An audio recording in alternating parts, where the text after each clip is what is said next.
I've been waiting over 2 years to see this documentary. Was it worth the wait?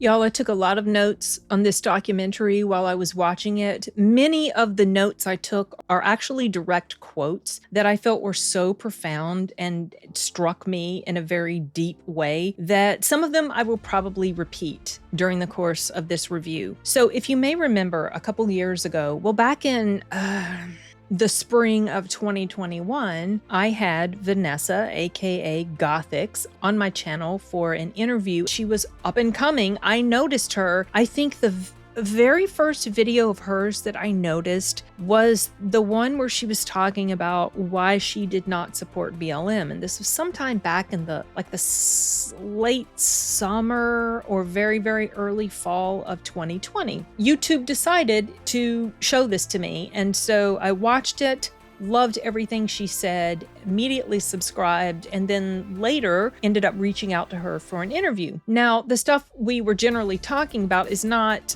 a topic that's necessarily something that my channel focuses on, because I do tend to just, movies are my primary topic. I've done reactions and things like that, but she's into a lot of political type social issue discussions, and that is something that sometimes comes into my own videos, just depending on the theme of whatever it is I'm talking about. Like, let's say something comes up in a movie review that touches on some of these issues. I had her on because I felt like she was a super interesting person, and she graciously accepted the request, and we had a wonderful discussion after some technical issues in the beginning. At the time that we were recording the interview, she had mentioned that she was in the midst of filming this documentary, and she was getting ready to go off to Idaho, I believe, and to continue with the work on that. And I thought that was really cool, and I was interested from that moment to check this out. And finally, as of today, I believe, the documentary premiered. So I just finished it earlier tonight, and I have so many thoughts bubbling through my head. And I'll say right off the bat that I loved this documentary. I thought it was fantastic. I like documentaries, but I don't watch them very much because generally I prefer to watch fiction stories. But there are some documentaries I've seen that are very, very interesting and put together very well. And this one was directed by Graham Wilson. If I'm saying his name right, Graham, whatever. It was directed by Mr. Wilson. And this was his first movie or documentary or whatever. And I thought he did a really, really good job. The pacing of this was done very well. The cinematography, the way shots were done, was done really well. And the narrative was very clear. It was about an hour and a half long. It didn't feel like it was overly long. I was personally interested in this subject matter because I like Vanessa. And so I was drawn in right away. A lot of stuff that she talked about in there were things that I already know how she thinks about stuff like that. So none of that sort of stuff was a surprise, but something that I did find surprising was there was something that she mentioned that I didn't know, and I felt like it was an interesting sort of twist. And let me just kind of go back and give you the synopsis of this. If you're not familiar with Gothix, she had been a Twitch streamer. She had quit her job. She was a full-time streamer. She was living her dream. That was absolutely amazing for her. And then in 2019, in the summer of 2019, the whole nonsense about the Little Mermaid casting became public. And a lot of people were upset with that. They did not like that Ariel had been race swapped. I was one of them. I decided right then and there I was not interested to watch this movie because I knew even as far back as 2019, I had seen things that were happening in the entertainment industry, all this race swapping, gender swapping, nonsense stuff that was going on with established characters. And I knew that ultimately there were agenda motives behind it. There was an intentional reason they were doing this, and it wasn't because they'd found the best person for the job. It was because they wanted to make a statement. And I don't like that. I don't think that's cool. Like I've mentioned before, 20, 30 years ago, it wouldn't have come across that way at all. But now, in this time, absolutely. So I do not embrace those sorts of things. In fact, they annoy the hell out of me. So I had decided I was not going to watch The Little Mermaid, specifically because of that. So I just never saw it. So because there were some people that were upset, and rightly so, about the race swap of the character, and of course, naturally, they were being accused by people who are brain dead of being racist because they did not like the race swap that was happening. That's such a lame-ass argument. I've seen it all the time, and it's so stupid to me. But anyway, she just put this comment out there. She just said, and this is a direct quote, "Can we stop assuming everyone is racist because they prefer the look of the original Ariel?"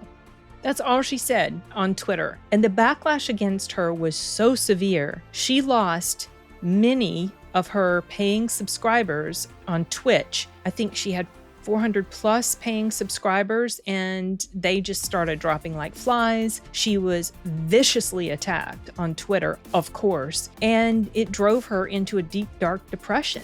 And it was really hard for her to deal with what had happened to her. And as a result, she ended up sort of pivoting in her streaming career and speaking out more on YouTube about these types of issues. And though her Twitter follower and subscriber base plummeted, her YouTube subscriber base took off astronomically. I found that interesting. He shows over the course of months during a certain span of time how much it just exponentially rises, like meteoric. And she's on these different podcasts and she's talking to Eric July. And so she's all over the place and getting noticed and getting all this attention, just a complete contrast to the way she had been treated previously. In 2020, a few months after all the riots and crap that happened during the summer of that year, she makes this very well thought out, very logical video about why she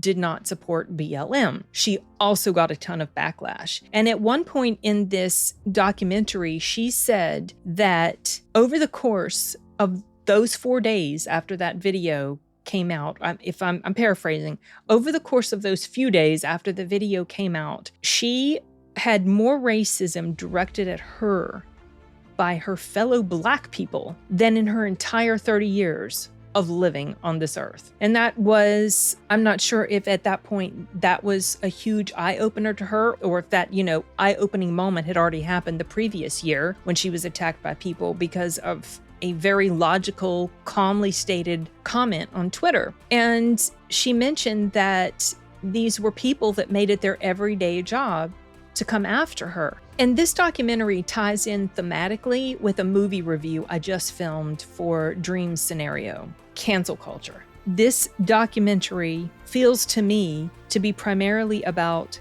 cancel culture and the devastating effects that it can have on somebody. It's also about Vanessa as a person because it tells her story, how she lives through it, how she emerged, rose again from the ashes, created a whole new place for herself, and emerged even stronger. So not only is it about cancel culture, but it's also about the ability to rise up and persevere even after something as terrible as that has happened to you. She talks about the different things that went on in her life at that time. She talks at the very end about her conversion to Christianity and how much that helped her with many other aspects of her life as well. I felt like the movie did a really good job of taking us on, I call it a movie, it's a documentary, whatever, you guys know what I mean. It does a really good job of taking us on this journey with her. Throughout the course of it as well, she's in the middle of moving, so the director goes along with her and helping her set up in her new place, and it's showing her being on all these different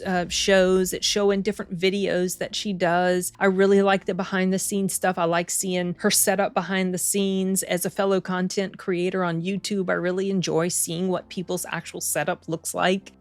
When you're not watching their polished video. I find that fascinating. I've always liked things like that. But something else that was interesting in here was there was a moment in time where they have one of her friends come on there. And this was a friend that she'd had for quite a while. And this friend of hers was Republican. At that time, Vanessa just could not see eye to eye with that type of viewpoint. And she got a little bit upset with her friend in ways that, as I'm sure people are used to in especially today's political environment, how someone will just turn their back on you if they disagree with you about certain political viewpoints and just completely ostracize you, block you, cut you off, act like you're just the worst person in the world because they just cannot wrap their mind around the fact that you have a different viewpoint than they do. And she kind of did this thing to one of her friends. She didn't do the whole cancel culture thing, but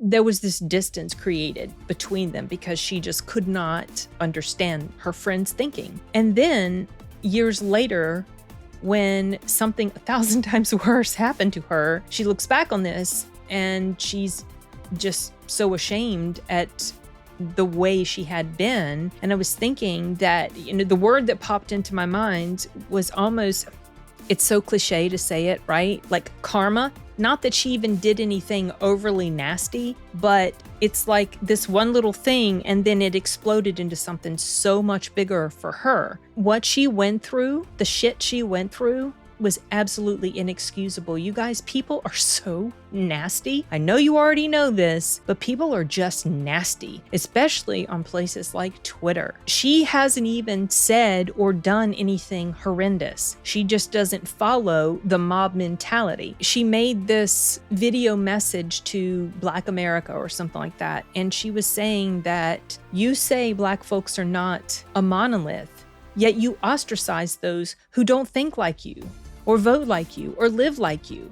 So it's like, what is it? What do you want? Something that I really appreciated also about her tenacity was that she mentioned that when she started making these types of videos on YouTube, that particular initial one that she made about why she wasn't supporting BLM, she said that even though she knew that that video hadn't been well received, she continued to make videos like that in the face of the onslaught of hate, and absolute hate is what it was, and racism, because she felt like it was the right thing to do. And I felt like that was extremely courageous of her. Not many people have that type of courage because not many people are exposed to the barrage of hate that she was. And it's really hard to stand up against something like that because we don't necessarily like conflict. We like things to be okay. And that's why a lot of people don't speak their opinion about certain things because they're afraid of being attacked, and understandably so.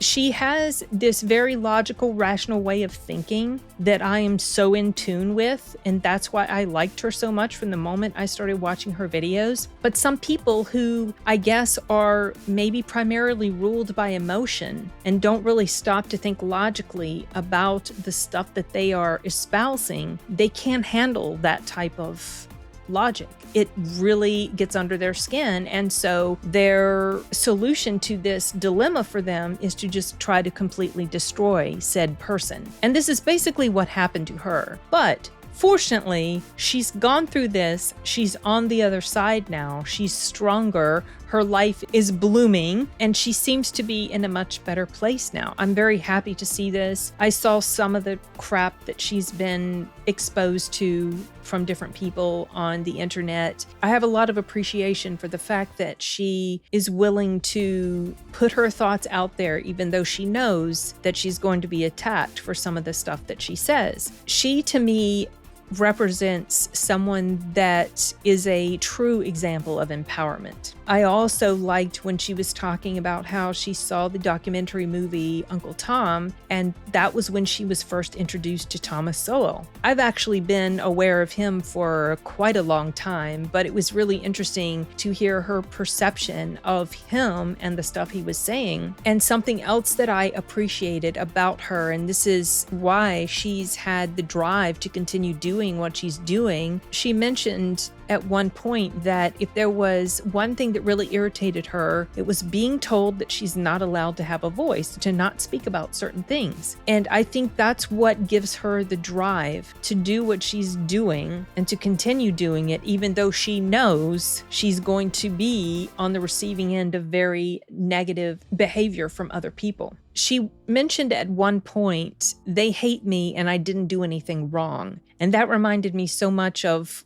what I was mentioning earlier about the movie Dream Scenario that I did a review for. In that movie, he did absolutely nothing. We could say Gothix did something. She just expressed a viewpoint and she got absolutely crucified for it. But when she made that remark, I was like, oh my gosh, that reminds me of Dream Scenario. He didn't do anything wrong either. He hadn't done a doggone thing. And people hated him because of their perception of him. This is the exact same thing that was going on with her. People hated her because of their small-minded perception of the type of person that she was, simply because she made these comments about hot button issues that were very logical and well thought out and not emotionally based, but people hated her as if she had done something horribly wrong, and she really didn't.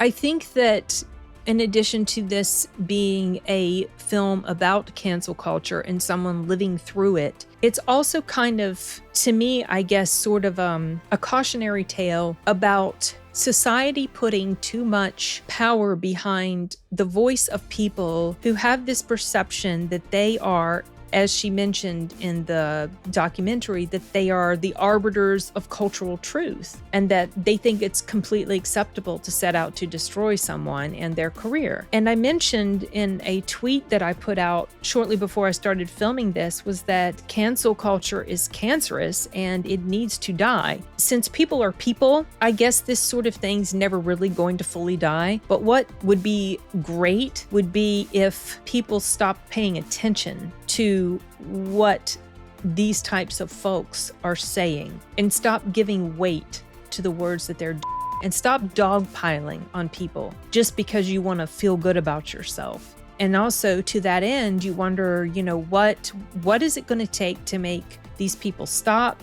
Or what is it going to take to make people wake up, these types of people that are behaving this way? And it's, as she said, specifically addressing that what it's going to take is something happening to them personally. And sadly, for most people, that probably will be what it takes to snap them out of this absolutely destructive mindset and mentality, is if they sort of have a bit of a moment where they're having an awakening and they dare to say something, and then seeing the backlash that happens to them because they have dared to step outside of the lines that have been drawn for them by other people. So I don't know. You could get really deep and dark in these sorts of subject matters, and my channel's not necessarily something that focuses on that sort of thing, though it has, like I said, come up from time to time. If I had the mental energy and felt like putting up with the shit that some people want to throw around out there, maybe that would be something that I would make as part of my platform, but that's not something that I have the time to deal with, nor do I have the desire to deal with it.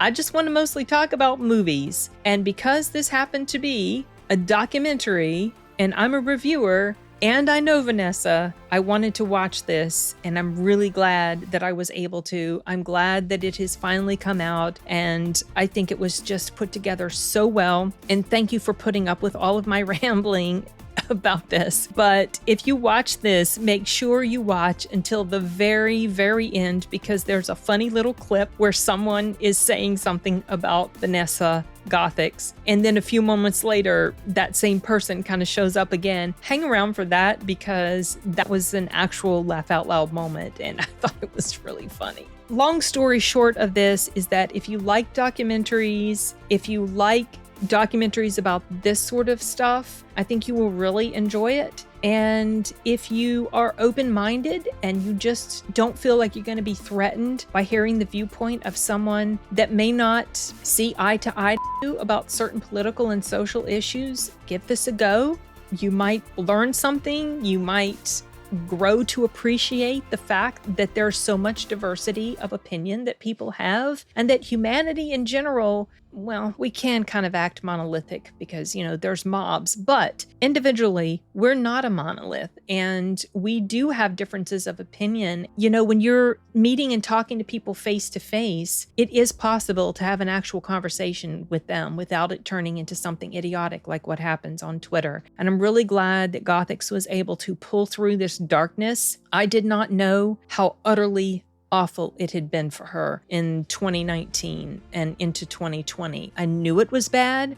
I didn't know how bad it got for her. And my heart really went out to her. I felt so angry on her behalf. I'm glad that she had the support system of her boyfriend, now husband, who seems like an absolutely wonderful human being, and that she was able to get through that. And she had someone there that was able to give her some positive support and comfort. So yeah, I think YouTube is a better place for people like Gothix, and I hope that she sticks around for many years to come. And it was an absolute pleasure to be able to talk with her. I hope that you guys will take the time to watch it. Gothix is currently on lore.tv, if I'm pronouncing that right, LOOR.TV. And if you're interested to check it out, you can use the code Gothix, GOTHIX, when you sign up, so that you can get a 10% off of your subscription, because I believe lore.tv is a subscription-based model for like documentaries and something like that. So if you use that code and you want to subscribe to check out the documentary, use that code, you'll get 10% off of the subscription fee. So wanted to make sure I remembered that.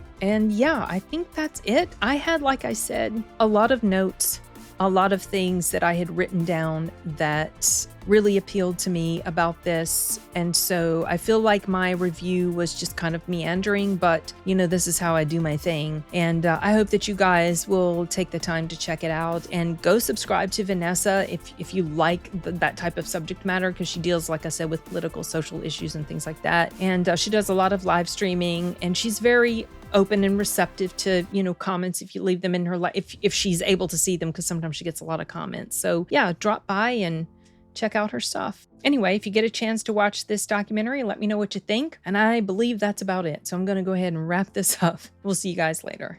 Adios.